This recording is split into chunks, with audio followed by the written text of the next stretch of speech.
And then move naman tayo ngayon sa next naman si Ray Joseph. Ray Joseph, good evening sa iyo, bro.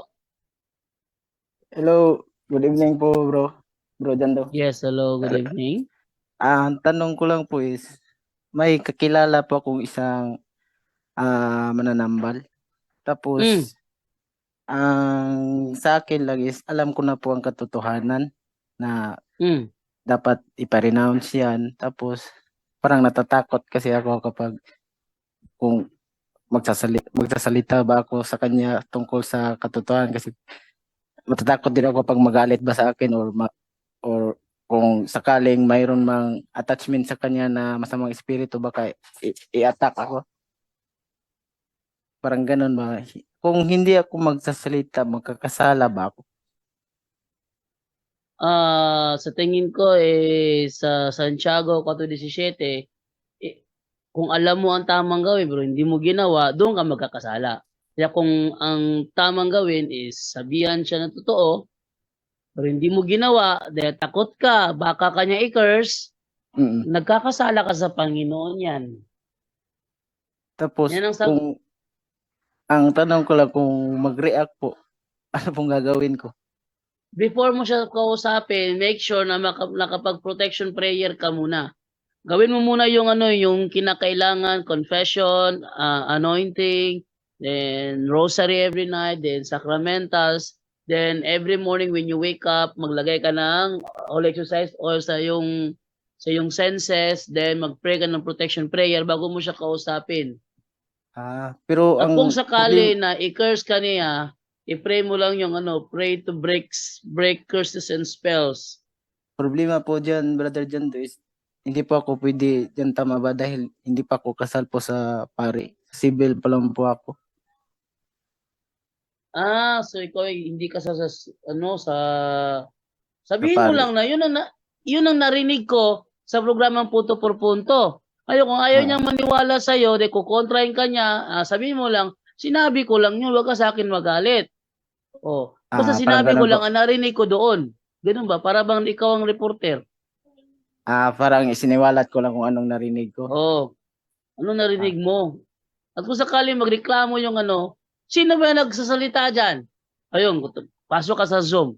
Usapin mo sila at silang kakausap sa'yo. Ganun. Sige po.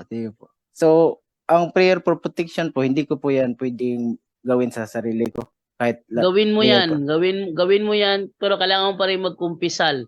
Hindi naman bawal lang magkumpisal kahit na ikaw ay live-in. Ang bawal daw yung tumanggap ng komunyon.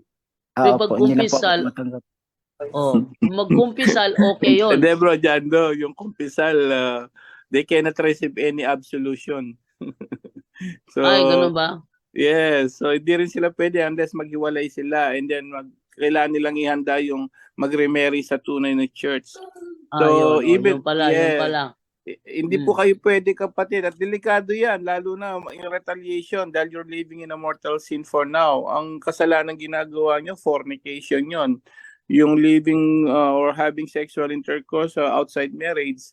And very yan sa simbahan kapatid, grave sin talaga yan. So kailangan po wag kayong magagano sa mga spiritual dahil nasa state of mortal sin po kayo, no? So delikado yung ginagawa nyo mag-aano sa mga tao tapos kayo pala may ganyan sitwasyon, baka ma-retaliate kayo kapatid. So dapat magandang gawin po dito. Asikasuhin nyo muna yung yung kasal ninyo. And before wag kayo mag-communion. You can go to church, magsimba kayo, pero don't receive any communion. At even yung confession po kasi sasabihan ka ng pare na siguro pag nag-confess ka, dapat proper contrition yun. Ibig sabihin, kinonfess mo live-in ka, tatanggalin mo yung live-in later. Pero pag hindi, sa susunod, wala na rin. Sasabihin sa'yo ng pare, ayaw mo naman humiwalay sa kalibin mo eh. So you cannot receive absolution na pagpapatawad.